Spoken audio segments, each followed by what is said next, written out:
Bien, les invitamos a Mateo capítulo 16, que es donde estamos posicionados ya hace un par de estudios bíblicos, ¿cierto? Claro, 3, como bien dice Pedro. Y ya hemos visto, ¿cierto?, que este pasaje representa un momento crucial en la preparación de los discípulos, ¿ya?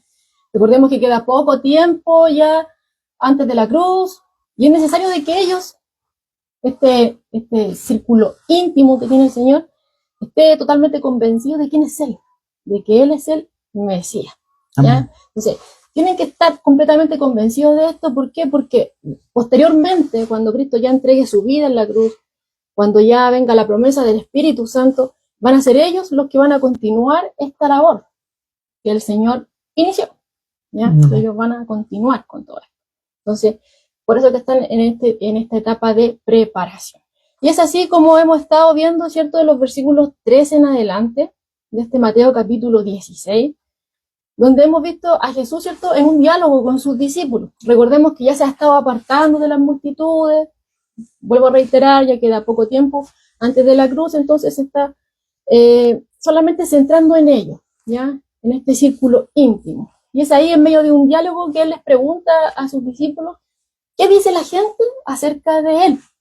¿Qué dice la gente acerca de lo que ha visto, de las señales, de los prodigios que Él ha hecho, de las enseñanzas que han oído, ¿ya? ¿Qué dice la gente? ¿Qué afirma la gente? ¿A qué conclusión ha llegado la gente con referencia a Él? Y los discípulos le dicen, algunos creen que tú eres Juan el Bautista, que ha resucitado de los muertos. No, otros dicen que tú eres Elías. No, que tú eres Jeremías o alguno de los profetas. Y luego que los discípulos, ¿cierto?, responden todo esto, Jesús ya no les pregunta qué dice la gente, sino que les pregunta, ¿qué dicen ustedes que yo soy? ¿Ya? Y como hemos visto ya en estos estudios, esta es una pregunta fundamental a la que todo ser humano se va a enfrentar. ¿Quién es Jesucristo? ¿Cierto? Veíamos que iban a haber muchas respuestas. Hablábamos acerca de eso también unos martes atrás. Muchas personas tienen respuestas diferentes, pero solamente una es la respuesta correcta, ¿ya? Y Jesucristo es el Mesías, es Amén. El Hijo de Dios, ¿cierto? Es el Cordero de Dios, que quita el pecado del mundo. Solamente es una la respuesta correcta, es uno solo el camino que nos lleva al Padre, no hay otro, ¿ya?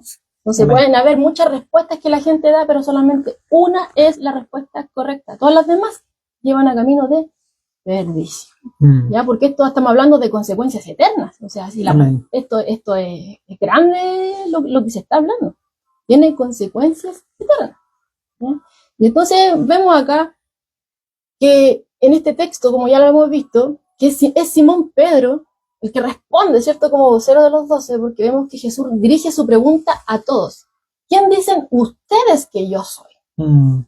Y Simón Pedro, ¿cierto?, ahí toma la iniciativa, y vemos ahí en la escritura que nos dice ahí que, siendo inspirado por Dios, él responde con una gran declaración y le dice en el versículo 16, tú no eres ni Jeremías, no eres ni siquiera Juan el Bautista, tú no eres el precursor, tú no eres alguien que ha sido enviado por Dios a preparar el camino al Mesías, sino que tú eres el Mesías mismo, tú eres el Cristo, tú eres el Hijo del Dios viviente, ¿ya? Hemos visto también, eso lo vimos hasta el versículo 16, ¿ya? Y hemos visto el versículo 18 y 19, iniciamos, ¿cierto?, el martes pasado, cuando veíamos la respuesta que Jesús le da a esta confesión que hace Pedro. Ya vemos ahí el versículo 18 y 19, que dice, y yo también te digo que tú eres Pedro, y sobre esta roca edificaré mi iglesia, y las puertas del Hades no prevalecerán contra ella. Y a ti te daré las llaves del reino de los cielos, y todo lo que atares en la tierra será atado en los cielos, y todo lo que desatares en la tierra será desatado en los cielos. Veamos el versículo 20 que dice, entonces mandó a sus discípulos que a nadie dijesen que él era el Cristo. ¿Ya? Bueno, en el estudio anterior estuvimos viendo el versículo 18, cuando Jesús le dice ahí, y yo también te digo que tú eres Pedro, y sobre esta roca edificaré mi iglesia y las puertas del Hades no prevalecerán contra ella. ¿Ya? Ahí estuvimos viendo algunas posibles interpretaciones con respecto a qué se refería a Cristo cuando hablaba de esa roca sobre la cual iba a edificar su iglesia. ¿Ya? Y estuvimos viendo ahí a la luz de la Escritura estas interpretaciones que veíamos que eran correctas, ¿ya? Estaban confirmadas a la luz de la palabra, que podría referirse en primer lugar a Jesús mismo, ¿ya? Que podría también referirse en segundo lugar a la confesión que acaba de hacer Simón Pedro, de que Jesús es el Mesías divino. Y en tercer lugar, también veíamos que podría referirse a Pedro, pero como representante de los 12 discípulos. Pero también veíamos, si bien estas interpretaciones eran correctas a la luz de la palabra, veíamos que una interpretación a los que algunos llegan, que dicen que ¿cómo se llama? Que es Pedro el fundamento sobre el cual, ¿cierto?, se va a edificar la iglesia, era totalmente antibíblica, ¿ya? ¿Por qué? Porque la Escritura misma dice que nadie puede poner otro fundamento que el que ya está puesto, y veíamos cuál era ese fundamento: Jesucristo. Primera de Corintios 3:11 lo dice, por si lo quiere corroborar. Primera de Corintios 10:4 también lo dice, que la roca es Cristo. ¿Ya? Entonces, también veíamos ahí que, claro, Pedro fue una de las primeras piedras vivas, ¿cierto?, que el Señor iba a usar. Y veíamos también algo que no se dijo también en el estudio anterior. Con Pedro conversábamos que también es bueno resaltar, ¿cierto?, la transformación que el Señor hizo en Pedro, porque si bien hablábamos, ¿cierto?, que en el original se habla de este juego de palabras, que es de Pedro, que el original sería Petros, y la piedra, ¿cierto?, la roca, a la cual Cristo habla acá en este versículo 18, sobre esta roca, veíamos ahí que era Petra, veíamos que había una gran diferencia. Era una piedra movible, pequeña, como bien decía Pedro, un trozo de roca, ¿ya? Y la otra ya es una roca inmensa, algo inconmovible, algo firme, una montaña, algo grande, firme, ¿ya? Y veíamos, sí, ahí con esa diferencia se notaba que se hablaba acerca de la confesión de Pedro. Pedro, ¿cierto?, la piedra que el Señor iba a usar sobre toda esta edificación espiritual que él iba a levantar, ¿cierto? Cristo, el fundamento, la base, la roca firme. Pero si hemos visto lo inestable de Pedro, y lo vamos a seguir viendo hasta antes y después, ¿cierto?, un poco de la resurrección de Cristo, vemos un Pedro totalmente diferente cuando ya está siendo perfeccionado, y cuando ya es recibida, ¿cierto?, la promesa del Espíritu Santo, posteriormente a Pentecostés, ¿cierto?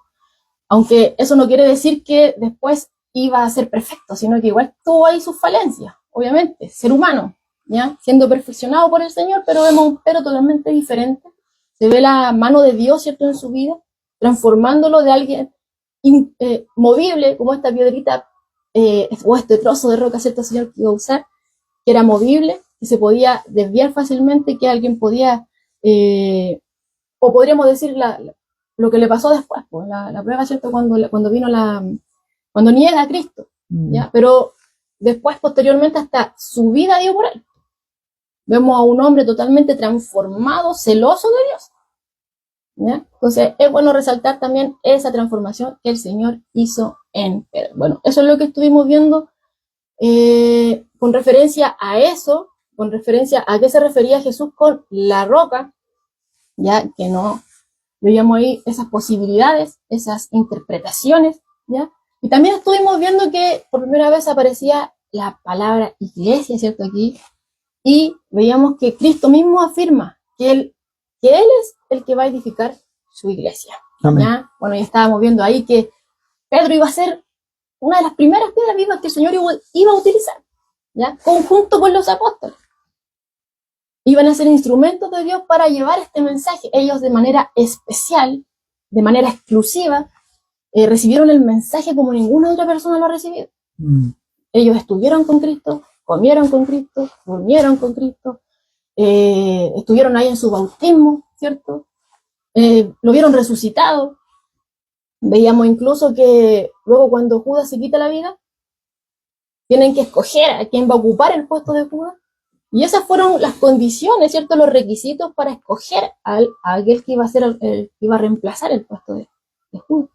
que tenía que haber estado desde el bautismo y haberlo visto resucitado. Y es ahí que escogen a Matías, ¿ya? Pero es el fin y al cabo, el que edifica la iglesia es Cristo, porque ellos son instrumentos del Señor. ¿Y de quién están hablando? De Cristo. Amén. De Cristo es el fundamento. Él va a edificar su iglesia. Y como le pertenece a él mismo afirma que contra esta comunidad no van a prevalecer las puertas del Hades, ¿ya? O sea, ¿a qué se refería con eso? Esa es otra metáfora que veíamos ahí en los versos que acabamos de leer. O sea, la muerte misma, ¿ya? Los lazos de la muerte. O sea, con esto Jesús no estaba diciendo, bueno, en primera instancia a sus discípulos, preparándolos ya para lo que venía. Porque hasta este punto yo no entendía la profundidad de todo esto, ¿ya? Pero Jesús le estaba diciendo que sea cual sea el intento, ni siquiera la muerte misma va a poder destruir el plan de Dios. Ni la muerte misma, ni nada va a poder frenar lo que Dios ya estableció, ¿ya? Así como la muerte no iba a poder retener a Jesús, ¿ya? Solamente por un periodo de tiempo que ya estaba estipulado, que ya estaba en la Escritura, ¿cierto? Que 3 días tenía que estar en el vientre de la tierra y luego resucitar. La muerte ya no se enseñorea más de Jesús. Así mismo, la muerte ya tampoco iba a tener un dominio permanente, y no lo tiene, sobre aquellos que le pertenecen al Señor. Amén. ¿Ya? O sea, cualquier intento, ni la muerte misma, puede frenar el plan de Dios, ni arrebatar, ni siquiera a los que le pertenecen de su mano. ¿Ya? Así que eso es lo que estuvimos viendo, grandes rasgos, ¿cierto? El estudio anterior. Aquellos que quieren profundizar algún más, bueno, ahí está, ¿cierto? A través de las páginas de Iglesia GESE. Bien. Y hoy vamos a continuar, ¿cierto? Con el versículo 19, porque este fue el repaso del versículo 18 y de los anteriores. Versículo 19 de este Mateo capítulo 16, para aquellos que se vienen incorporando, dice así: y a ti te daré las llaves del reino de los cielos, y todo lo que atares en la tierra será atado en los cielos, y todo lo que desatares en la tierra será desatado en los cielos. Bueno, vamos por partes. A nosotros nos gusta ir por partes, ¿cierto? Vamos a hablar de a qué se refiere, ¿cierto? Estas llaves que Jesús le está diciendo aquí a Pedro. A ti te daré las llaves del reino de los cielos. Bueno, esa expresión llaves, ¿para qué no sirven las llaves? Para abrir o cerrar puertas, ¿cierto? Entonces, las llaves están simbolizando acá poder o autoridad. Por ejemplo, cuando había un llavero en una ciudad o en un palacio, este personaje, ¿cierto?, era el que determinaba si un hombre podía entrar o no. Él tenía el poder o la autoridad de poder decir esto, ¿ya? Entonces, entendiendo esto, hermano, lo que Jesús le acaba de decir a Pedro, con relación a eso, cuando Jesús le dice, a ti te daré las llaves del reino, ¿ya?, de los cielos, hay muchos que toman eso y piensan que esto significa que es Pedro el que tiene la autoridad para dejar entrar gente al cielo o mantener a las personas fuera del cielo, ¿ya? Y esta idea de Pedro sosteniendo, ¿cierto?, las llaves del reino de los cielos ha capturado la imaginación de muchos a través de los siglos. De hecho, hay hasta representaciones artísticas. Hemos oído hasta rutinas humorísticas diciendo que cuando lleguen allá va a estar San Pedro, ¿cierto?, los va a echar, o incluso animaciones también que hay, las caricaturas muestran que como que llegan al cielo y ahí está San Pedro y él es el que los permite entrar o no, ¿ya? Entonces, sí, ha capturado la imaginación de muchos, ¿ya?, cuando toman este verso y piensan que eso es lo que Jesús está queriendo decir. Pero, bueno, eso es lo maravilloso de estudiar la palabra, ¿cierto? Que eso está totalmente opuesto a lo que la Escritura nos enseña, ¿ya? Es totalmente contrario a lo que el Nuevo Testamento nos dice, ¿ya? Pedro no tenía la autoridad para decir o decidir qué almas son las que entran al cielo o no. ¿A quién le pertenece esa autoridad? Solamente a Cristo. Tal atribución corresponde solamente a Cristo, ¿ya? De hecho lo dice Apocalipsis, capítulo 1, versos 17 y 18. Cristo, dice, yo soy el primero y el último, el que vivo y estuve muerto, mas he aquí que vivo por los siglos de los siglos. Amén. Y tengo las llaves de la muerte y del Hades. Cristo lo dijo. Solamente Él tiene el poder, ¿cierto? Sobre la muerte, sobre el reino de los muertos. Solamente Él es el que tiene la última palabra. Él es el que decide quién vive, quién muere, quién entra, ¿cierto?, al lugar de los muertos, al Hades, o quién es liberado de Él.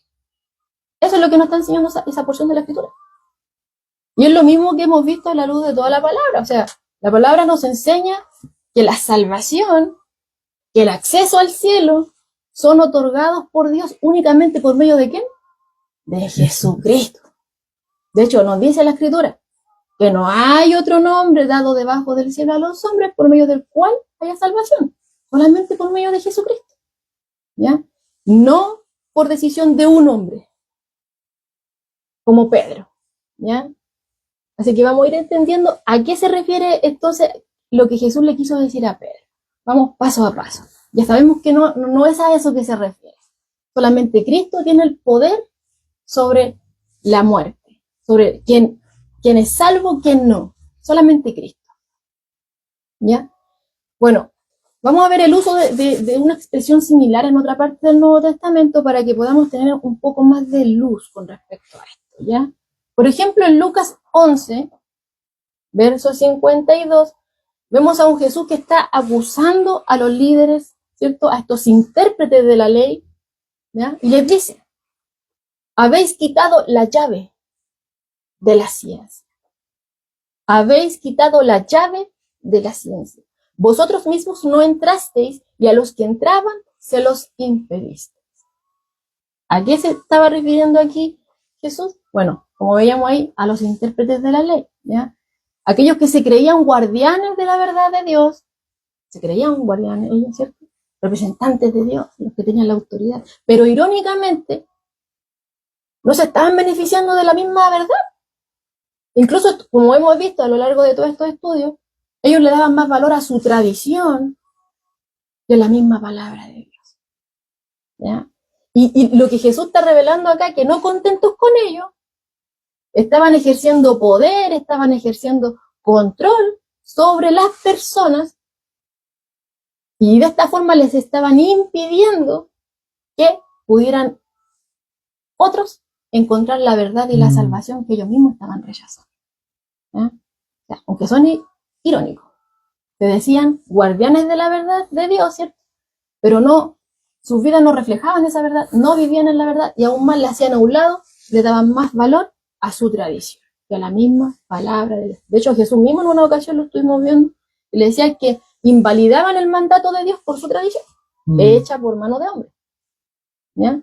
Entonces, de esta forma, con todas estas reglas y cosas que ellos no estaban contentos solamente ellos de apartarse, sino que estaban impidiendo a otros también que encontraran la verdad, se apartaran de Jesús. Y ese era el enfoque de ellos. Creían que Jesús solamente era un impostor. ¿Ya? Por todas formas querían disipar a esa multitud que lo seguía. Entonces, considerando lo que acabo de decir, ¿ya?, de este versículo de Lucas 11, verso 52, que dice, habéis quitado la llave de la ciencia, vosotros mismos no entrasteis, y los que querían entrar no los dejaron, se los impediste, no los dejaron. Esa llave de la ciencia, de la que estamos viendo aquí en este texto, se refiere a las condiciones para entrar en el reino. De lo que estamos viendo acá en Lucas 11:52. Se refiere a las condiciones para entrar en el reino. ¿Ya? Entonces, ¿a qué se referirá las llaves del reino que Jesús nos está hablando aquí en Mateo 16? Si aquellas se referían a las condiciones para entrar al reino, las que nos está hablando acá Jesús en Mateo 16, a estas condiciones para entrar al reino, ¿cuáles son esas condiciones? ¿Dónde aparecen esas condiciones? En el Evangelio. Entonces, esas llaves del reino son el mensaje del Evangelio. ¿Ya? Para que lo tengamos ahí en mente. ¿A qué se refiere las llaves del reino? Se refiere a las condiciones para entrar al reino. ¿De dónde están esas condiciones? ¿Dónde se nos muestran? En el mensaje del Evangelio. ¿Ya? Son las llaves del reino las que tienen la autoridad para abrir o para cerrar. ¿Cuáles son las condiciones para abrir? A aquellos que vienen a Cristo en arrepentimiento y fe. ¿Y cuáles son las condiciones para cerrar las puertas? A aquellos que no reúnen estas condiciones. O sea, aquellos que rechazan este mensaje y que no vienen a Cristo de ninguna manera, no quieren arrepentirse, no vienen a rendirse a Él, no creen. ¿Ya? Entonces, ¿a qué se refieren estas llaves del reino? Al mensaje del Evangelio, a estas condiciones que Dios nos da para poder entrar, ¿cierto?, a su reino. ¿Ya? Entonces, podríamos decir que, en otras palabras, el conocimiento. Ellos tenían el conocimiento, estos hombres religiosos tenían el conocimiento, tenían las llaves del conocimiento, y ese conocimiento se lo dejaban para ellos, porque ellos no, como ellos no entraban, tampoco dejaban entrar a nadie, según el conocimiento que tenían. Ellos estaban claros que no iban a entrar, y tampoco dejaban entrar. Entonces ese conocimiento de la verdad de Dios, ellos lo escondían, y no se lo entregaban al pueblo. Ahora Cristo quiere que esa llave, ¿verdad?, ese conocimiento vuelva al hombre, para que pueda conocer de esta misma forma a Dios. Y conocer las condiciones, ¿verdad? Claro. La voluntad de Dios, las condiciones. Claro, las condiciones de que trae este conocimiento, ¿verdad? Los beneficios que trae para el hombre, y también reconocer a Cristo. El conocimiento de la verdad, la palabra de Dios te lleva a Cristo. De toda la Escritura dice que está inspirado, o sea, todo fue hecho por Él. O sea, la Escritura también está dentro de eso. Y para Él, ¿verdad? Entonces la Escritura, ¿qué hace?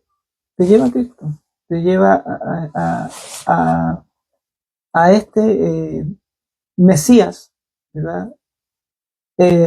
Para que tú lo conozcas y para que tú tengas también la verdad, y puedas llenarte de este conocimiento, de ese conocimiento que te lleva a Cristo y que te permite a ti entender que Él es el camino, porque Él dice que Él es el camino, que es la verdad. Ahí está, el conocimiento, la verdad y la vida. Amén. De hecho lo hemos visto, ¿cierto?, que todos los escritos que ellos tenían hasta ese entonces, ¿cierto?, porque no tenían la escritura completa como nosotros la tenemos hoy en día, pero hasta el punto que ellos lo tenían, ¿cierto?, todo era sombra de lo que Cristo venía a hacer. ¿Ya? De hecho, las cosas que Jesús estaba haciendo eran señales de quién era Él, pero ellos se resistían a esas señales, no querían, rechazaron. Entonces, como ellos lo rechazaban, tampoco querían que los demás creyeran en Él. ¿Ya? Entonces, bueno, hemos visto eso a lo largo de los estudios. ¿Ya? Y ahora, o sea, considerando todo esto, evidentemente la intención de Jesús era darle a Pedro, o sea, aquí le está respondiendo Él, dice, ¿cierto?, en el verso 19, a ti. ¿Quién fue el que le respondió? El vocero fue Pedro. Le dice, y a ti te daré las llaves del reino de los cielos. ¿Ya? Sí, evidentemente era la intención de Jesús darle a Pedro, como representante de los 12, las llaves.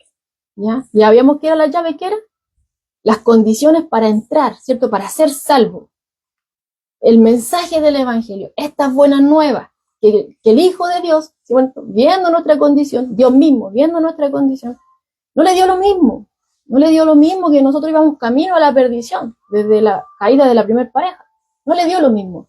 Dios ideó un plan para que nosotros no fuéramos a condenación eterna, sino que fuéramos salvos. Y la única forma que había para que nosotros pudiéramos ser salvos de la condenación eterna era que el mismo Hijo de Dios diera su vida por nosotros. Es por eso que Él se hizo hombre, ¿ya? Vivió de la forma que nosotros no podíamos vivir y pagó en nuestro lugar en la cruz. Todos nuestros pecados, todas nuestras cosas fueron puestas sobre Él, ¿ya? Y ahí vemos en la cruz, como misma la Escritura nos dice, que ahí se juntan la justicia de Dios, la vemos, Cristo crucificado. Pero también vemos la misericordia de Dios ahí. Porque si no fuera porque Cristo murió por nosotros no tendríamos acceso. Y eso, de que ese sacrificio fue real, fue el hecho de que Dios lo aceptó, Dios Padre lo aceptó, porque Cristo mismo resucitó. La muerte no lo pudo retener, sino que resucitó. Y eso confirma que Dios aceptó ese pago por nuestros pecados, lo que Él hizo en nuestro lugar. ¿Cierto? Y lo hizo una vez y para siempre. ¿Ya? Entonces, ese es el Evangelio, en simples palabras. ¿Ya? Entonces, y esas son las llaves. ¿Ya? Entonces, ¿cuándo fue que Pedro cumple, cierto, lo que Jesús le está diciendo acá cuando le dice, a ti te daré las llaves del reino? O sea, tú tendrás este privilegio, pero no serás el único, sino que tú eres un representante de los dos. Porque no solamente él iba a tener las llaves, sino que también, vamos a ver que después él les dice lo mismo, ya, cuando le habla el verso, la continuación de este versículo, y todo lo que atares en la tierra será atado en los cielos, y todo lo que desatares, se lo dice también a todos juntos, ¿ya? Entonces algunos lo toman que solamente se enfoca en Pedro, porque lo podemos ver aquí, pero no fue solamente a él. No solamente a él se le dio dado el Evangelio, no solamente él tenía que proclamarlo. Sí se cumple. Cuando fue él, cuando, ¿cierto? Llegó el día de Pentecostés, fueron llenos del Espíritu Santo, y vemos que Pedro predica a los judíos, ¿ya? ¿Predica qué? Predica de Cristo. Les da estas buenas noticias. Obviamente, para que sean buenas noticias, como siempre nuestro pastor nos enseña, cuando nos estamos siendo preparados para la predicación a la calle, antes de presentar las buenas noticias, tú tienes que presentar las malas. ¿Y de qué te sirve decir que Jesús te salva, pero de qué? Entonces, primero tienen que saber de qué es lo que Jesús te va a salvar. ¿Cuáles son las malas noticias? Toda la Escritura te acorrala. La misma ley, dice Pablo, ¿cierto? Que cuando está la ley, ¿cierto? Los mandatos de Dios, todo te apunta a ti como culpable ante Dios. ¿Y qué vamos a ofrecer nosotros delante de un Dios vivo? De un Dios 3 veces santo. Nada. Entonces necesitamos que alguien salga a nuestro rescate. Y ahí salió el mismo Hijo de Dios. El mismo Hijo de Dios. ¿Ya? Entonces vemos que en el día de Pentecostés, ¿ya? Cuando son llenos del Espíritu Santo, es Pedro quien predica, y en esa predicación, en ese mensaje, presentando las malas noticias, pero las buenas noticias por medio de Cristo, es que muchos creen, y es ahí que se abren, ¿cierto?, las puertas para que muchas personas sean salvas, porque creyeron en Cristo. Creyeron en Él por fe, vinieron a Él en arrepentimiento y fe. Y no solamente lo usó con los judíos, sino que recordemos cuando fue a la casa de Cornelio, que era un gentil, no era parte, ¿cierto?, del pueblo judío. Pero vemos ahí que Cornelio creyó y los que estaban ahí también. Entonces ahí también usó la llave, ¿cierto?, estas buenas nuevas, este mensaje, proclamó, ¿cierto?, las condiciones por medio de las cuales podían obtener el perdón y la salvación de Dios, Jesucristo. ¿Ya? Él fue el primero. Se cumplió lo que Jesús dijo aquí. ¿Ya? Pero vuelvo a reiterar, o sea, él fue el vocero, no fue únicamente a él quien la dio. Si de hecho, ese pasaje que leía ayer, el versículo 19, la continuación, todo lo que ataréis en la tierra será atado en los cielos, y todo lo que desatares en la tierra también será desatado en los cielos. Jesús también lo promete, pero también a los apóstoles. Mateo 18, 18. 2 capítulos más. Les dice lo mismo. De cierto os digo que todo lo que atéis en la tierra será desatado. Lo que atéis será atado, y lo que desatéis será desatado. ¿Ya? Lo que hacéis en la tierra va a tener respuesta, ¿cierto? Se ve reflejado, ¿ya?, en el cielo. Entonces, y no solamente a ellos, hermanos, y por extensión, como lo vamos a ver, que lo vamos a ir viendo paso a paso, no solamente fue a Pedro, sino que fue a los apóstoles, y no solamente a ellos, sino que por extensión, todos los creyentes fieles han utilizado la misma autoridad, estas llaves del reino, este mensaje, proclamar las condiciones que Dios ha determinado para poder ser salvos, para que millones puedan entrar al reino de Dios. ¿Ya? Entonces, no es que alguien en particular tiene las llaves, o que una iglesia en particular tiene las llaves, con exclusión de todos los demás. No. No solo Pedro, sino los apóstoles, y por extensión, incluso todos nosotros, y hasta que Dios determine que así sea, van a tener esa responsabilidad, y tienen la responsabilidad, ¿cierto?, de proclamar este evangelio, porque es el único mensaje que, si una persona lo acepta, va a poder ser salva. ¿Ya? O sea, ahí aclaramos un poco a qué se refería esto con las llaves. ¿Ya? Cristo es el único que tiene la llave, es el único que tiene la autoridad, como lo estuvimos viendo, pero Él le da autoridad, ¿cierto?, ahí a sus discípulos, le está hablando acerca de esto, después se iba a confirmar todo esto, ¿cierto?, para que proclamara las condiciones por medio de las cuales hay salvación. A través de esas condiciones se abre a aquel que cree y se cierra a aquel que no cree. ¿Se entiende? Creo que sí. ¿Ya? Ahora, ¿a qué se refiere con eso de atar y desatar? Bueno, hay dos interpretaciones, ¿cierto?, que nos va narrando acá el escritor acá, Pablo Hoff. Hay dos interpretaciones evangélicas. La primera nos dice que se refiere al poder de permitir o prohibir en cuanto a establecer reglas en la iglesia. El poder de permitir o prohibir en cuanto a establecer reglas en la iglesia. ¿Ya? Y para que podamos entender esto, se nos da aquí el significado de algunos términos, ¿ya?, acerca de atar y desatar. ¿A qué se refiere? Para que podamos entender lo que dijimos anteriormente. Dice aquí Pablo Hoff, en el Talmud y otros escritos rabínicos, esta expresión significa interpretar y aplicar la ley y las tradiciones sobre algún asunto con exactitud. O sea, algo que tiene que ser riguroso, algo que es totalmente correcto. O laxitud, dice aquí, algo que es totalmente contrario a exacto, algo que es falto de rigidez, sin firmeza, sin precisión. ¿Ya? Entonces nos dice aquí, interpretar y aplicar la ley y las tradiciones sobre algún asunto en particular, con exactitud, algo súper riguroso, firme, correcto, o laxitud, que es totalmente lo contrario, sin tanta firmeza, no ser tan rígido, ¿ya? Y por esto en general, sigue aquí diciendo, es permitir o prohibir. O sea, exactitud, prohibir.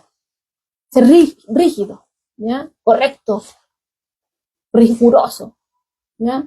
Permitir. Laxitud, como veíamos ahí, no tan firme, no tan preciso, no tan rígido, ¿ya? Entonces, en otras palabras, desatar era permitir y atar, prohibir, ¿ya? O sea, desatar era liberar a alguien de la ley y atar era someterlo bajo la ley, ¿ya? En otras palabras, por si no les quedó claro. Bueno, atar y desatar se referían para prohibir o permitir una acción o ciertas acciones, ¿ya? Para que aquel quizás no entendió con todo lo que pusimos ahí de diferentes formas para que se pudiera entender, ¿ya? Desatar y atar, permitir o prohibir ciertas acciones, ¿ya?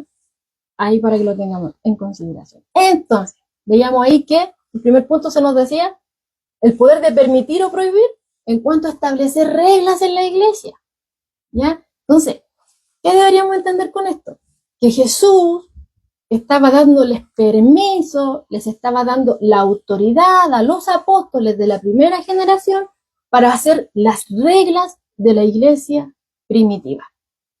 E indirectamente, esos escritos, ¿cierto?, iban a ser los que iban a guiar a generaciones de cristianos.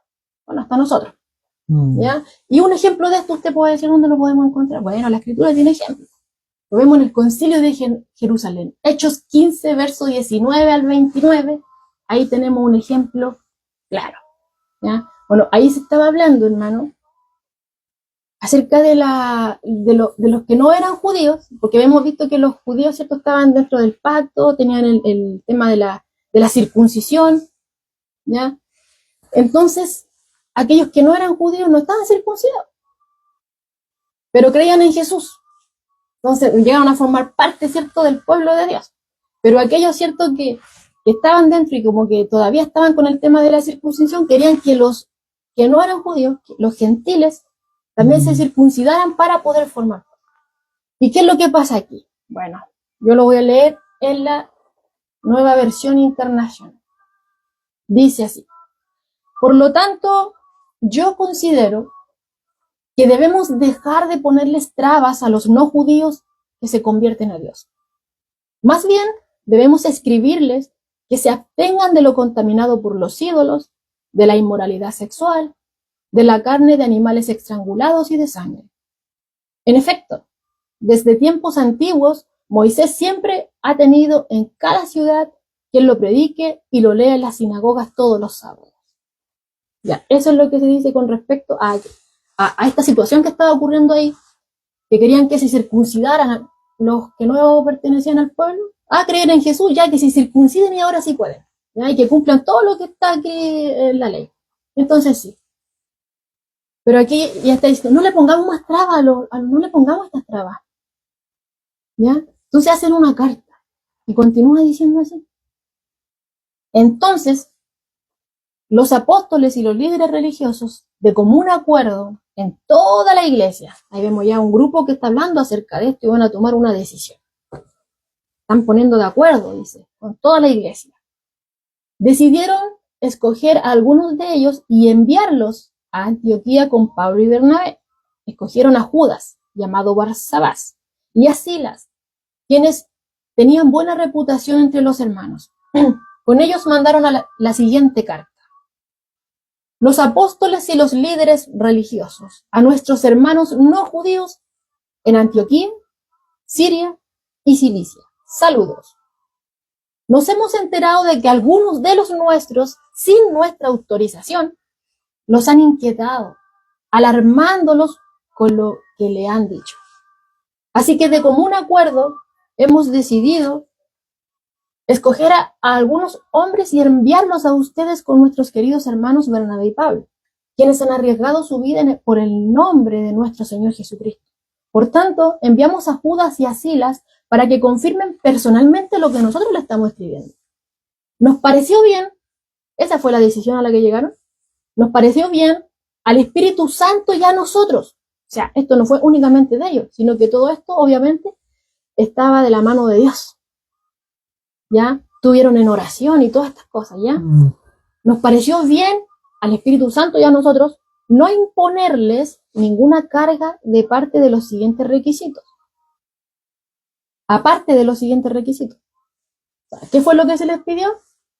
Abstenerse de lo sacrificado a los ídolos, de sangre, de la carne de animales estrangulados y de la inmoralidad sexual.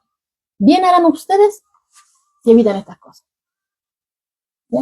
Entonces, esa fue la decisión que tomó la iglesia, ¿cierto? Ahí los líderes con la iglesia, con respecto a los gentiles que estaban creyendo en el Señor, ¿ya? No ponerle más trabas, sino que únicamente su vista estuviera en Cristo, no en otras cosas, ¿ya? Y vemos ahí ese ejemplo, ¿ya? Ese ejemplo de que ahí vemos que lo que la iglesia desató, o sea, liberó, permitió, como estuvimos hablando anteriormente, en la tierra, fue aprobado en el cielo, porque vemos ahí que dice, nos pareció bien al Espíritu Santo y a nosotros. No fue algo que ellos tomaron porque sí, sino que esto iba de la mano, ¿cierto? Iba acorde a la voluntad de Dios, ¿ya? Después vamos a seguir hablando acerca de esto porque vamos a ir uniendo las piezas. Ya sabemos lo que es las llaves. Ahora vemos esta primera interpretación con respecto a que se refiere, como nos decía aquí, a este permitir y prohibir en cuanto a establecer reglas en la iglesia primitiva, y por ende también llegan muchas de las cosas que se tomaron ahí en consideración, están en la escritura y nosotros las podemos tener hoy, ¿ya? Pero ahora vamos a ver otras más, ¿ya? Y después al final vamos a ver un todo, ¿ya? Entonces, en primera interpretación, vimos que atar y desatar se refiere al poder de permitir y prohibir en cuanto a tomar decisiones establecer las reglas en la iglesia. Tengo aquí un comentario que dice, se interpreta como la autoridad dada para definir doctrinas, establecer reglas de conducta y tomar decisiones sobre la membresía. ¿Ya? O sea, definir doctrinas, establecer reglas de conducta y tomar decisiones sobre la membresía. Y esta última parte de tomar decisiones sobre la membresía nos da pie para la segunda interpretación. ¿Cuál es la segunda interpretación que nos dice aquí? Que se refiere a la autoridad de disciplinar. Se refiere a la autoridad de disciplina, hermano.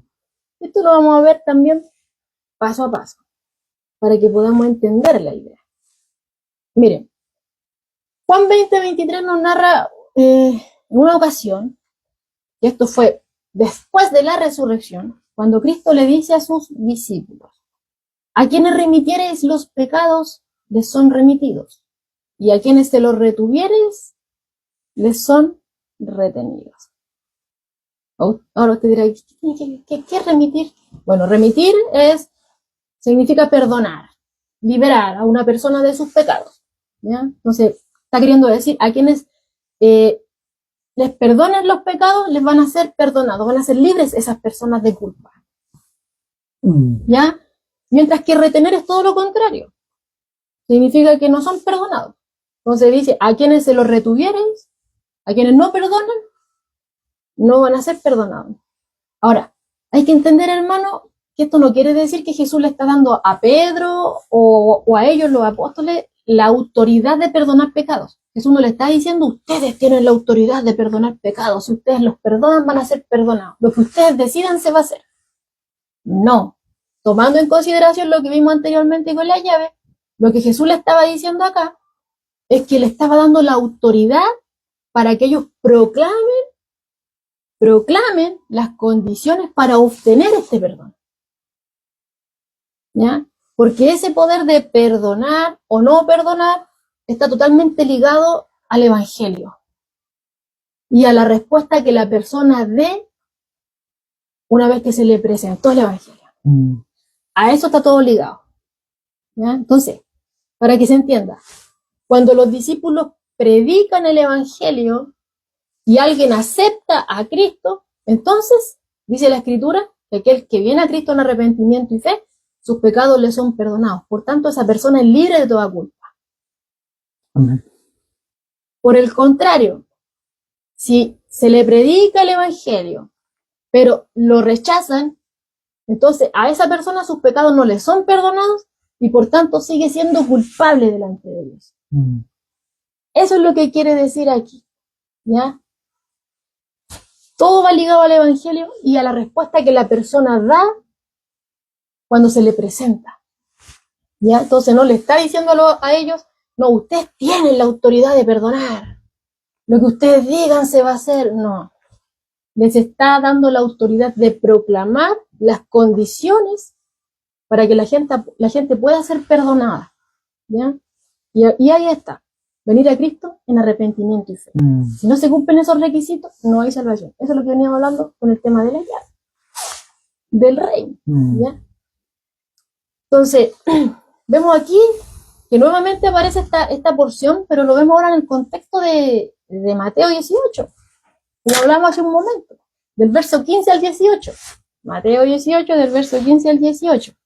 Vemos que Jesús hace uso de la misma frase que anteriormente le dijo a Pedro. ¿Ya? Pero ahora se la dice a todos los apóstoles. Por eso es que yo les decía hace un momento que no solamente fue como únicamente a Pedro, sino que ahí se ve que él fue vocero, porque todos los demás también, a excepción de Judas, ¿ya? Iscariote, porque ahí veíamos otro Judas que era Barrabás, ¿ya? Pero era el representante, ¿ya? Pero ahora se lo dice a todos los apóstoles. Pero en un contexto, lo que veíamos en Mateo 16 era en contexto de la enseñanza, de enséñenles de Cristo, de que en Él hay salvación. Y aquí lo vemos en el contexto de disciplina en la iglesia. ¿Ya? Leámoslo. Mateo 18, del 15 al 18. Si tu hermano peca contra ti, ve y repréndele tú y él solos. Si te oyere, has ganado a tu hermano. Mas si no te oyere, toma contigo a uno o dos, para que en boca de 2 o 3 testigos conste toda palabra. Si no los oyere a ellos, dile a la iglesia. Y si no oyere a la iglesia, tenle por gentil y publicano. De cierto os digo que todo lo que atéis en la tierra será atado en el cielo, y todo lo que desatéis en la tierra será desatado en el cielo. Y vemos que se los dice a todos. No únicamente aquí restringido a Pedro. Lo dice a todos. Aquí lo vemos en Mateo 18. Pero el contexto es diferente. Aquí vemos, ¿cierto?, que disciplina. Si tu hermano, dentro de la iglesia, si tu hermano peca contra ti, ya entonces Jesús aquí está hablando que si un creyente, aquel que forma parte, ¿cierto?, del pueblo de Dios, ¿ya? Pero pecó, se equivocó, ¿ya? Pero si se niega a arrepentirse, se niega a volverse de su pecado, luego de que la persona afectada ya conversó con él, no sigue ahí endurecido, no quiere, luego vienen otros testigos y él también habla ahí para que conste en palabras, como Jesús también lo dijo anteriormente, pero aún así no quiere, dice ya dilo a la iglesia. Si toda la congregación habla, ¿cierto?, con respecto a esto y él no quiere, ¿ya? Entonces Jesús le dice ahí que la iglesia no solamente tiene el permiso, sino que está obligada a tratar con ese miembro que no se arrepintió, a tratarlo como un gentil o publicano. ¿Ya? ¿Qué quiere decir esto? Gentil o publicano. Bueno, en pocas palabras, o en simples palabras, es tratarlo como alguien que es ajeno al pueblo de Dios, que no refleja en su vida el perdón que Cristo le otorgó a él. Por tanto, es como tratarlo como un incrédulo, como alguien que nunca conoció a Dios, que está aparte, que vive aparte, como alguien que no lo conoce. ¿Ya? Ahora, cualquiera podría decir, ya, así eso tiene que ser, pero esto no tiene que ser visto, hermano, como un trato despectivo o algo malicioso. No, se corta y hiera. No. Sino que esto es como una separación temporal, ¿ya? Porque había un propósito detrás de esto. ¿Cuál era el propósito? De que ese personaje que no se arrepintió cuando la persona afectada le habló, cuando 2 o 3 testigos estuvieron ahí, además de ellos 2, no se arrepintió. Cuando la iglesia misma tomó conocimiento de esto y habló con él y no se arrepintió, que esa persona se dé cuenta de lo grave de su pecado y se arrepienta, ¿ya? Es como una separación temporal, es como un tirón de orejas para que tome conciencia de que lo que está haciendo está mal. Pero el propósito es para llevarlo al arrepentimiento. Obviamente para que después, cuando se dé cuenta, cuando tome conciencia de su pecado, busque la restauración, ¿cierto? A volver a formar parte de la comunión ahí en medio del pueblo de Dios. ¿Ya? Entonces, tomando esto, lo que Jesús ha dicho, donde ha puesto este versículo que vemos acá en Mateo 16, lo vemos acá en el contexto de disciplina, acá en Mateo 18, vemos que se da en un contexto de disciplina. Aquí, y con respecto a esto, tengo un comentario aquí de MacArthur que dice: un organismo debidamente constituido de creyentes tiene el derecho de decirle a un hermano que no se ha arrepentido, que no se encuentra en alineamiento con la palabra de Dios y por lo tanto no tiene derecho a estar en comunión con el pueblo de Dios. Y eso lo podemos ver también en la Escritura con otro ejemplo. 1 Corintios 5, verso 1 al 5. Yo lo voy a leer en otra traducción, la NTV, ¿ya? Ahí Pablo le está hablando a la iglesia de Corinto y les dice así: me cuesta creer, les dice Pablo, lo que me informan acerca de la inmoralidad sexual que hay entre ustedes dentro de la iglesia de Corinto. Me cuesta creer lo que me informan acerca de la inmoralidad sexual que hay entre ustedes.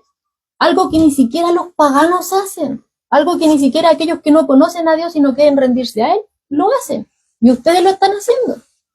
Me dicen que un hombre de su iglesia vive en pecado con su madrastra. Ustedes están muy orgullosos de sí mismos, en cambio deberían estar llorando de dolor y vergüenza y echar a ese hombre de la congregación. En simples palabras parecía que fuera un corte, como lo estuvimos viendo anteriormente. O sea, no, trátenlo como gentil y publicano, ya, no forma parte, ya. Si no se da como a entender a lo que se refiere. Pero no es eso en el sentido, como hablábamos anteriormente, de que se vea como algo despectivo, algo malicioso, ya se equivocó ya para afuera. No, sino que hay un propósito detrás de estas decisiones o estos consejos, por ejemplo, aquí que está hablando Pablo. Aquí podemos ver un doble propósito de Pablo. El primero era mantener la pureza dentro de la congregación.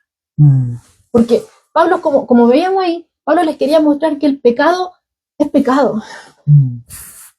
Si Dios lo ve horrible afuera, en aquellos que no le conocen, ¿cuánto más lo ve horrible dentro de aquellos que dicen ser parte de su pueblo? Entonces, si Dios lo repudia afuera, ¿cuánto más lo aborrece dentro de la congregación? Entonces, vemos ahí el primer propósito de Pablo, al cortar, ¿cierto?, que este individuo salga, este hermano salga, es preservar la pureza de la iglesia, que todos los demás vean, los hermanos vean, que el pecado es horrible tanto fuera y ni siquiera se va a permitir dentro. Dios lo aborrece. ¿Ya? Es algo que no tiene que pasar, sino que si alguien tiene que arrepentirse, volverse a Dios. Y el segundo, algo de arrepentirse y volverse a Dios, como les decía, la idea es que esta disciplina que era para llevar al hombre al arrepentimiento, para darse cuenta, como hablamos anteriormente, tome conciencia de su pecado, se arrepienta, se vuelva a Dios, ¿ya? Que no es algo simple, no es algo que no, yo acepté a Cristo y ahora ya estoy listo, ya tengo la salvación, así que puedo vivir como quiera. No. Dios sigue trabajando en nuestra vida, estamos con un Dios 3 veces santo. Amén. ¿Cierto? Y una vez que hemos sido tocados por la gracia de Dios, que hemos venido a Cristo en arrepentimiento y fe, ahí eso no termina, ese es el inicio de una comunión con Dios, donde el Espíritu Santo mora en mi corazón y me va, ¿cierto?, mostrando todo aquello, obviamente cada vez que me sumerjo a la palabra, me voy viendo, me va enseñando a mí, va trayendo a mi conciencia, me va convenciendo de que hay cosas que yo estoy haciendo mal. Entonces me lleva al arrepentimiento, a pedirle perdón al Señor. ¿Y eso qué es? Santificación. Dios a través de su palabra nos va perfeccionando, nos va santificando, nos va limpiando de todas aquellas cosas que nosotros pensábamos que eran buenas. Pero a la luz de la palabra, Dios determina que son malas. Entonces, esas conductas a Dios no le agradan, entonces nosotros tampoco deberíamos andar en ellas. ¿Ya? Entonces, ahí podemos ver, ¿ya? En este contexto que se da esto, que es disciplina. ¿Ya? Disciplina. Siempre vamos a seguir fallando. Ninguno de nosotros es perfecto, pero estamos en manos de un Dios que es perfecto. Y es por eso que Él nos dejó su palabra. Es por eso, ¿cierto?, que formamos parte de su cuerpo, donde nos vamos alentando, nos vamos animando, ¿ya? Pero no solamente un aspecto, sino que cuando es necesario disciplinar, no hay que omitirlo, ¿ya? Porque lo que estamos viendo acá es que la iglesia tiene la responsabilidad de actuar conforme a la palabra de Dios. Si Dios aborrece el pecado afuera, lo va a aborrecer aquí y en la que ora la gente, ¿ya? Y obviamente todo esto es con la autoridad y la sabiduría que Dios da. Todo va de la mano de la palabra del Señor. Dios apoya a una iglesia cuando disciplina a sus miembros, cuando están con mala conducta. Dios los apoya, ¿ya? Pero tenemos que dejar claro que esa autoridad de disciplinar no se le está dando aquí únicamente a Pedro, ya lo hemos visto, se los dijo a todos, ¿ya? Así que fuera cual fuera la interpretación correcta, ya sea que ese atar y desatar se refiera a las reglas que ellos iban a poner, ¿cierto?, a la iglesia primitiva y por extensión iban a llegar a nosotros a través de la palabra, obviamente todo inspirado por la palabra de Dios, por el Espíritu Santo, o que se refiere a la disciplina dentro de la iglesia, sea cual sea la interpretación correcta, ¿ya? Es mejor atribuir esta autoridad mencionada aquí a la iglesia y no solamente a Pedro, ¿ya? A la iglesia, no solamente a Pedro. Bueno, lo hemos estado viendo, no solamente se lo dijo a él, ¿ya? Entonces, ahora hay que dejar en claro, hermano, porque, bueno, somos fáciles de desviarnos. Amén. A veces se nos dice algo y nosotros entendemos lo que queremos entender, po. Y lo sacamos Lo sacamos de contexto, ¿ya? Entonces, no es que, hermano, aquí la fuente de la autoridad es la iglesia misma. No, la fuente de la autoridad no está en la iglesia misma. Los cristianos no son los que determinan lo que está bien y lo que está mal, dicho en otras palabras. Los cristianos no son los que determinan lo que es perdonable o no es perdonable. No, eso no es lo que estamos entendiendo acá, ¿ya? Sino lo que quiere decir esto es que basados en la propia palabra de Dios, ellos son los que reconocen y proclaman lo que Dios ya ha determinado como bueno y malo, y lo que Dios ya ha determinado que se perdona o no. Solamente proclaman lo que Dios ya determinó.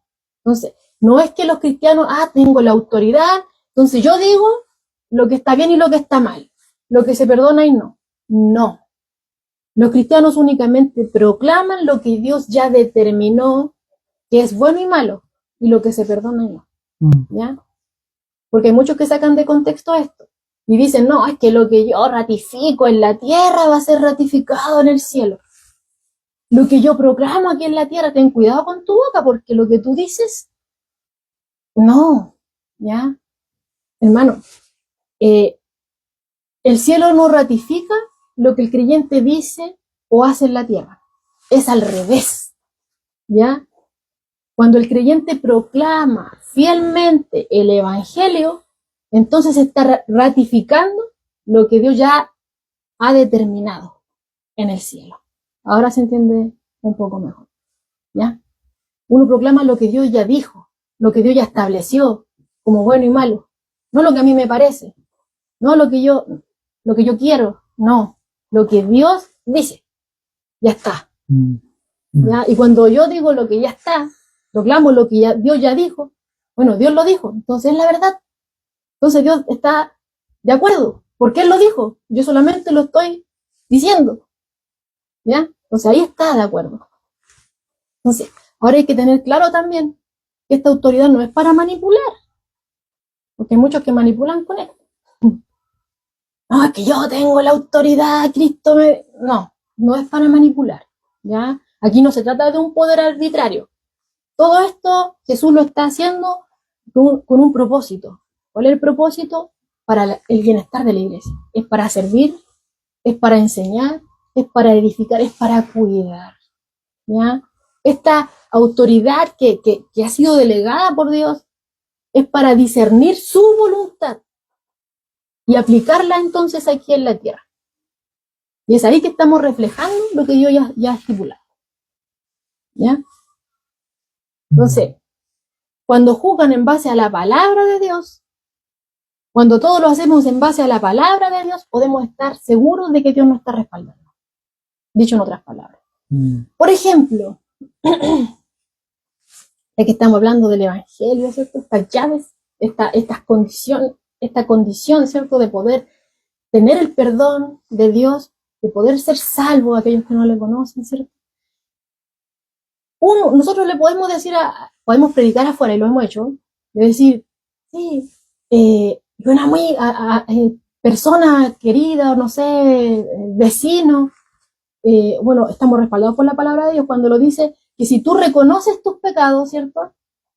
Si los confiesas de corazón, si confías en que Jesús murió en tu lugar en aquella cruz, y Él pagó por todas tus deudas, ¿ya?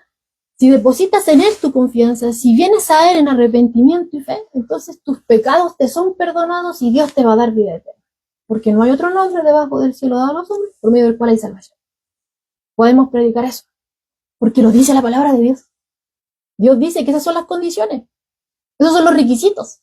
Por eso es que al principio dice, angosto es el camino, hay uno amplio, por ahí anda la mayoría, pero el camino es angosto, el de Dios, que lleva a Dios.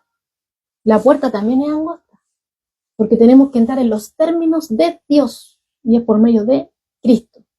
Si no se entra en los términos de Dios, no va a haber ninguna forma de que se pueda entrar. No hay ninguna forma, ¿ya? Entonces va solamente bajo las condiciones que Dios ha establecido en su palabra, que hay perdón y hay salvación. Y es ahí que nosotros podemos decir, Sí, hay perdón de pecados y hay salvación. Si tú vienes a Cristo en arrepentimiento y fe, estamos confirmando lo que Dios ya dijo, estableció en su palabra. ¿Ya? Por el contrario, si la persona oyendo ese mensaje dice, no, no quiero, me rehúso a creer, no creo, no quiero, bueno, entonces ahí ya las puertas le son cerradas. Es en ese sentido que se le estaría permitiendo o prohibiendo la entrada en el reino de los cielos. Porque estamos haciendo uso de esta llave, ¿ya? Este mensaje. Estamos proclamando las condiciones para que la gente pueda ser salva. Pero si no quiere, las puertas siguen cerradas. Pero si quiere y viene a Cristo, entonces le son abiertas. ¿Ya? A eso es lo que nos da aquí lo que hemos visto, la luz con respecto a estas metáforas que Jesús ha hablado en estos versículos. ¿Ya? Ahora, después de todo lo que hemos visto, ¿cierto? De que Jesús le está, bueno, todo lo hemos visto en estos pocos versículos, del 13 al 19, ¿ya? Ya que hemos visto, ¿cierto? Estos versículos, que hemos visto que hay gran profundidad y aún más de lo que hemos visto, ¿ya? Pero con esto particularmente se va a encontrar, vemos, ¿cierto? Que ya Jesús acepta que la confesión de Pedro. Y vemos en el versículo 20 que les dice, no le digan a nadie. Dice, mandó a sus discípulos que a nadie dijesen que él era Cristo. O sea, vemos que él acepta esta confesión de Pedro en cuanto a su identidad como el Cristo, en el versículo 16. Tú eres el Cristo, el Hijo del Dios viviente. Pero aquí está queriendo evitar que ellos lo publiquen. ¿Ya? Porque este no era el tiempo. Los tiempos de Dios son los perfectos, ¿cierto? Amén. Y hay un tiempo. Ellos tenían que esperar hasta después de su resurrección. ¿Ya? Jesús lo estaba preparando. Ya quedaba poco tiempo, ¿cierto? Para padecer en la cruz. Y ellos tenían que entender primeramente quién era Él. Porque aunque haya dicho aquí, tú eres el Cristo, el Hijo del Dios viviente, como vocero de los 12, era un tema de conversación. Y Él fue el vocero, ¿cierto? De los 12. No entendían la profundidad de lo que era todo esto. ¿Ya? De hecho, después, ¿cierto? Ellos primero, antes de predicar a Cristo, tenían que conocer quién era Él. Y lo mismo para nosotros no podemos predicar a Cristo si no sabemos quién es. ¿Ya? Entonces, ellos antes de poder predicar a Cristo, que Jesús era el Mesías, el Hijo de Dios, tenían que conocer bien quién era, en mayor profundidad quién era el Señor. Y obviamente, qué es lo que venía a hacer. Claro. Porque recordemos que la mayoría de los judíos, incluso los discípulos, esperaban a un Mesías que fuera un rey conquistador, así como David, con ejército, que los liberara del yugo de Roma, de la esclavitud, un líder político, militar, ¿cierto? Y quitara Roma. Pero no esperaban a un Salvador que los liberara del pecado. Ellos querían que los liberara de Roma, no del pecado. Entonces ellos, por eso es que los discípulos no estaban preparados aún. Tenían primero que ellos entender quién era Jesús para poder predicarlo. Tenían que primero saber qué es lo que Él venía a hacer, de qué los venía a liberar, antes de poder predicar. ¿Ya? Y vuelvo a reiterar, o sea, algo que nosotros también tenemos que tener primero antes de predicar a Cristo. Conocerlo a Él, tener comunión con Él. ¿Qué es lo que Él vino a hacer antes de poder presentarlo? Sino de qué voy a enseñar. Si ni yo entiendo, voy a enseñar algo que no entiendo. No. ¿Ya? Entonces ellos tenían que primero conocer más. Y aparte, también tenían que esperar. Vemos que posteriormente a la resurrección, Cristo les promete el Espíritu Santo, el ayudador. ¿Ya? Y Él los iba a equipar completamente ya para poder llevar a cabo la labor que Cristo iba a darle a ellos. ¿Ya? O sea, es el plan de Dios, el tiempo de Dios. Todavía no era el tiempo. ¿Ya? Bueno, y volvemos también a recalcar que también el hecho de que no quería que lo dijesen a nadie.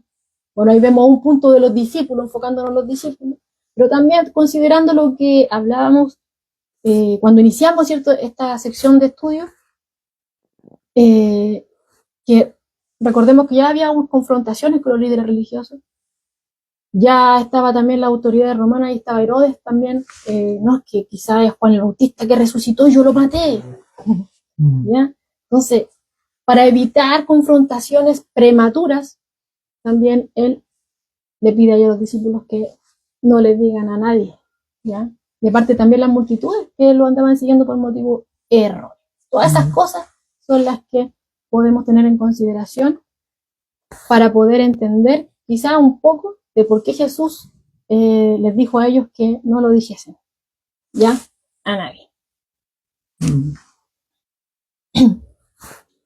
Amén. Amén. Amén. Estoy haciendo cortocircuito en mi cabeza, estaba escuchando el estudio, también lo estuve analizando y leyendo. Bueno, Cristo dice, yo soy la puerta, ¿verdad? Soy el buen pastor, ¿verdad? Y tomándolo en ese sentido, Él es la puerta, ¿verdad? Al conocimiento, a la verdad, al motivo de la creación del hombre. Vemos en los primeros versículos cómo esta puerta, ¿verdad? De alguna u otra forma se abre para entregar el conocimiento a sus discípulos, a los que lo seguían. Y para poder que este conocimiento y esta nueva noticia, esta buena noticia fuera llevada al mundo, es que hace esta pregunta y uno va entendiendo, ¿verdad? Va comprendiendo cómo Cristo trabaja, ¿verdad?, en el hombre. Estando Él con ellos bastante tiempo, ¿verdad? Era necesario hacer esta pregunta de realmente de quién ellos pensaban o a quién ellos seguían. Como que, ¿a quién sigues realmente? ¿O quién crees a quién sigues? Y viene la respuesta, o sea, ellos estaban todos claros de que él era el Mesías. Y Pedro fue el que, como ya lo hemos analizado en el estudio, él era el que siempre está como delante de los demás, es como el representante de los demás, como la carne cañón, anda tú respondes, tú hablas con el Señor, dile, pregúntale, ¿verdad? Y otros estaban atrás, esperando qué pasaba. Entonces, es que esta respuesta era una respuesta general de todos, reflejada en una sola respuesta que fue Pedro. Tú eres, ¿verdad?, el Cristo, el Hijo de Dios.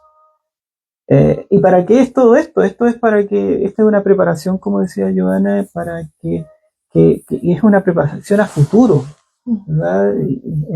Es algo maravilloso como Dios trabaja en el hombre, porque veíamos que ellos tampoco entendían al 100% lo que estaba pasando, y nosotros muchas veces venimos a la Escritura y también no entendemos muchas cosas, y de repente nos dejamos guiar o oímos ciertas cosas por allá y las creemos y por acá también, pero aquí estaban directamente con el Cristo, ¿verdad? Con la verdad misma. O sea, ellos no tenían no tenían a quién acudir, así como a escuchar a alguien y todo el tema para preguntarlo. No, lo tenían al frente. Lo tenían al frente. O sea, tenían la verdad ahí mismo. Entonces, pero igual tenían esa duda. Igual tenían su convencimiento todavía no estaba al 100, su entendimiento tampoco estaba al 100, porque ellos todavía no entendían por qué Cristo le estaba diciendo esto. O por las cosas que hacía también. Y claro, o sea, había una preparación de todo esto, y la preparación la define más adelante cuando le dice a Pedro, o sea, tú vas a ser el primero que lleve estas buenas noticias a la humanidad. Porque en general, porque se la lleva al pueblo, a los judíos, y después en un tiempo más se la lleva, ¿verdad?, a Cornelio, ¿verdad?, a estos gentiles. Entonces, tú vas a ser el primero que va a recaer esta responsabilidad, y tú vas a ser el que va a abrir esta puerta. Tú vas a tener las llaves para que esto se expanda, ¿verdad? Y así, ¿verdad? Esta expansión no solamente vas a ser tú, sino que van a ser todos ustedes los que están ahí. Va a haber algo maravilloso que va a pasar ahí. Y lo podemos ver en la escritura, o sea, esta llave, ¿verdad? Abre la predicación al mundo del Evangelio. Porque eso es la predicación del Evangelio al mundo. O sea, se abre, predica, le predica a los suyos, le predica a los gentiles, ¿verdad? Sobre este Dios, sobre este Hijo de Dios, ¿verdad? Y lo lleva a lugares que a lugares que a lo mejor él no entendía, no es que no sabía, porque después ellos recuerdan igual, dicen, por eso Cristo, por eso nos decía esto, y todo, por eso nosotros vimos, ya. Era una preparación, ¿verdad? Porque iban a pasar por muchas dificultades, ¿verdad? Iban a recibir rechazo, ¿verdad? Por predicar de Cristo. Y ellos, ¿verdad? En este caso Pedro, ¿verdad? Predica la palabra de Dios, la lleva, abre estas puertas, ¿verdad? Y como decía Joana, también después, ¿verdad? Permite y prohíbe, ¿verdad? Depende de la respuesta. Abre o cierra. Y yo lo llevaba a un contexto, o sea, a un contexto, aparte de la disciplina, ¿verdad? Que tiene que tener la iglesia basada en la escritura, basada en el texto bíblico, ¿verdad? Es que también tenemos el respaldo de Dios. O sea, esta puerta nos respalda a nosotros para poder pedirle a Dios, ¿verdad? En oración, que esta palabra corra. Y sea glorificado, como y sea glorificado su nombre, ¿verdad? Pablo oraba así. Y prohibir que las tinieblas entren a la iglesia. Por eso ahí viene el tema de la disciplina, ¿verdad? Viene el tema de la disciplina en el sentido de que no entre las tinieblas y que las tinieblas retrocedan, ¿verdad? Atarlas, ¿verdad? En ese sentido, bueno, eso es lo que más o menos yo, leyendo este estudio, después yo estoy haciendo como cortes en mi cabeza porque veo cómo Dios va haciendo y va uniendo las piezas, ¿verdad? Y uno va entendiendo realmente muchas cosas que a lo mejor desde mucho antes nosotros teníamos en nuestro ADN. Como el atar y desatar. Y que claro, yo proclamo y declaro y toda la cosa. Entonces, sí, nosotros tenemos autoridad, pero la autoridad basada en... para proclamar las condiciones para la salvación. Para la salvación. Y la autoridad depende de lo que dice la Escritura. Yo no puedo sacar de contexto la Escritura, no puedo agregar ni quitarle a la Escritura. O sea, la Escritura es una línea, ¿verdad? Entonces, yo al predicar la nueva noticia, al predicar este evangelio de salvación al mundo, a mí me respalda Dios porque, como bien decías tú, es algo que Dios ya proclamó, yo solamente soy un parlante, ¿verdad? Nada más, soy un parlante, un simple instrumento como fue Pedro, como fueron todos los discípulos de Cristo, que fueron las primeras piedras, las primeras peñas pequeñas, ¿verdad? Para edificar esta construcción, esta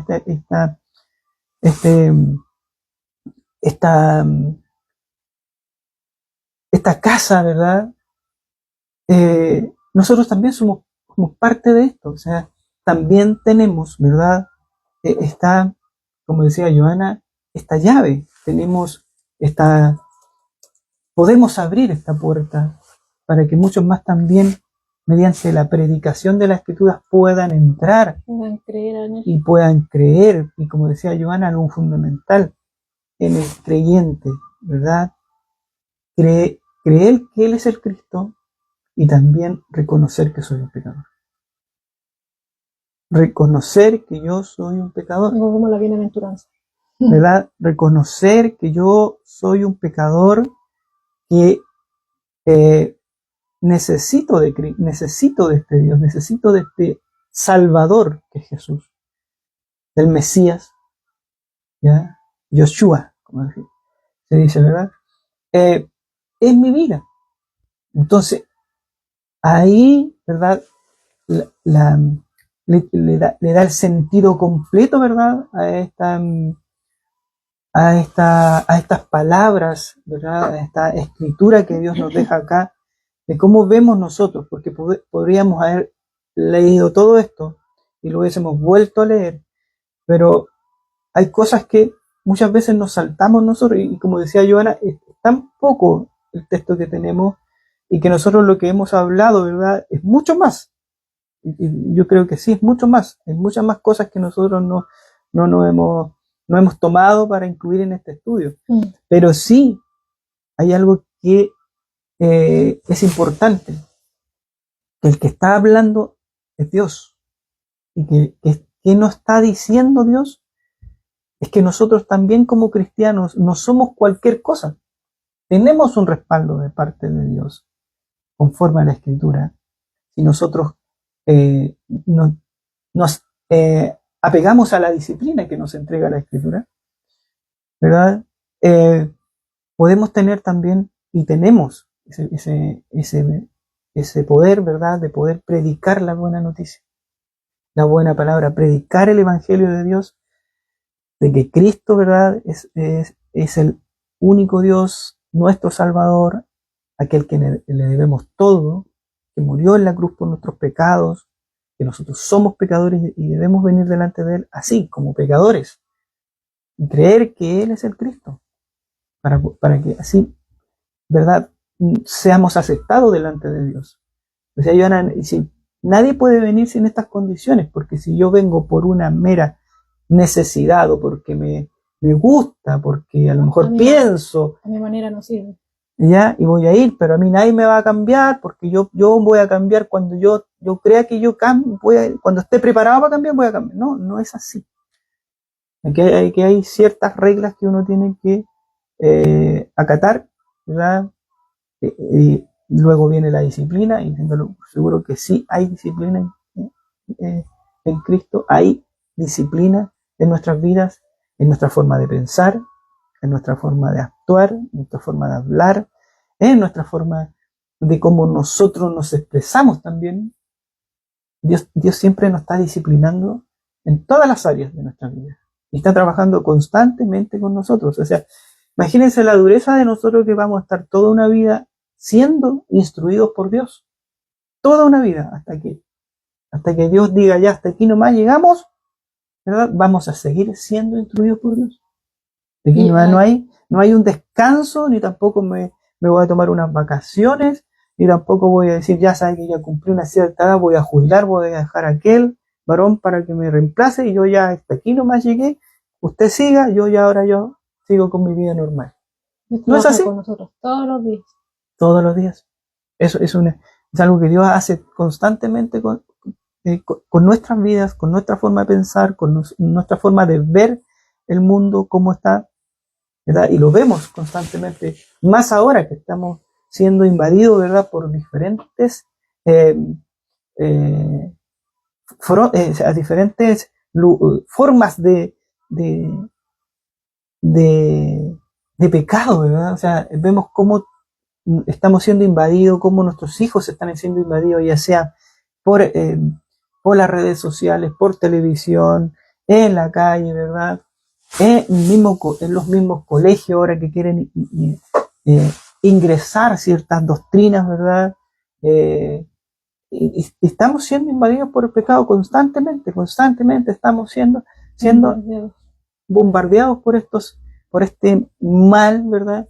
Por estas tinieblas que quieren opacarnos, y cada vez los vemos más y más. Entonces, por eso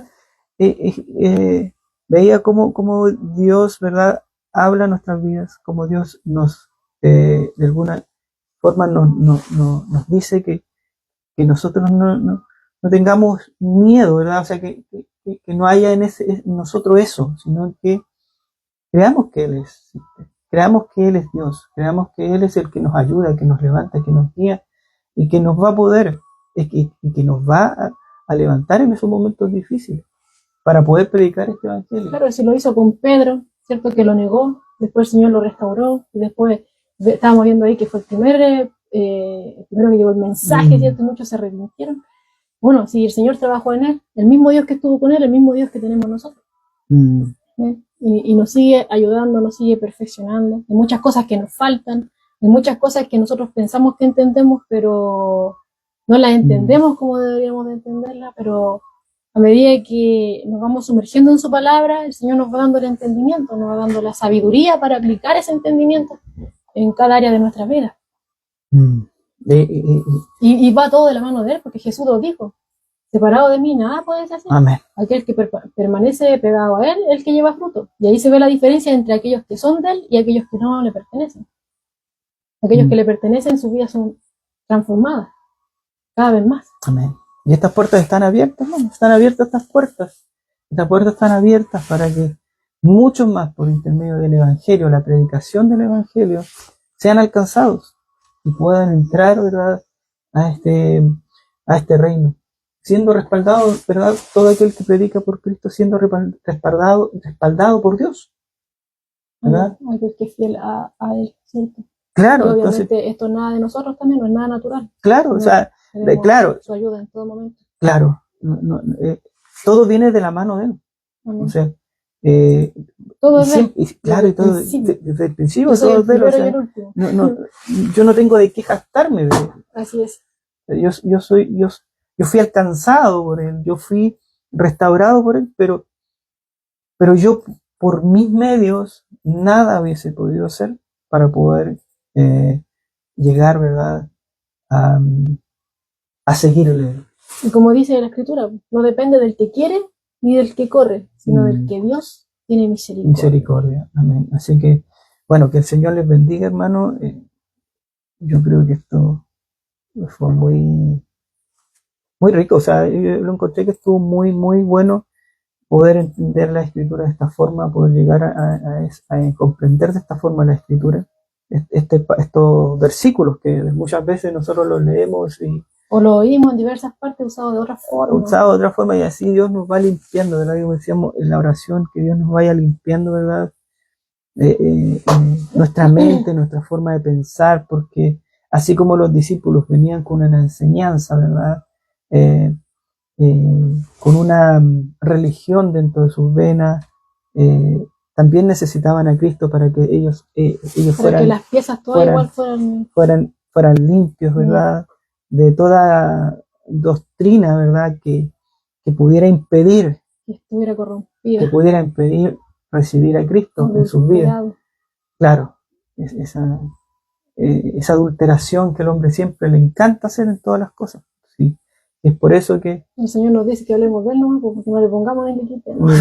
Claro, porque cuando le quitamos o le ponemos, ya dejamos la embarrada. Dejamos todo de lado, o sea, dejamos la embarrada todo. Y que esto es para abajo. ¿Sí? Quedó todo mal, así que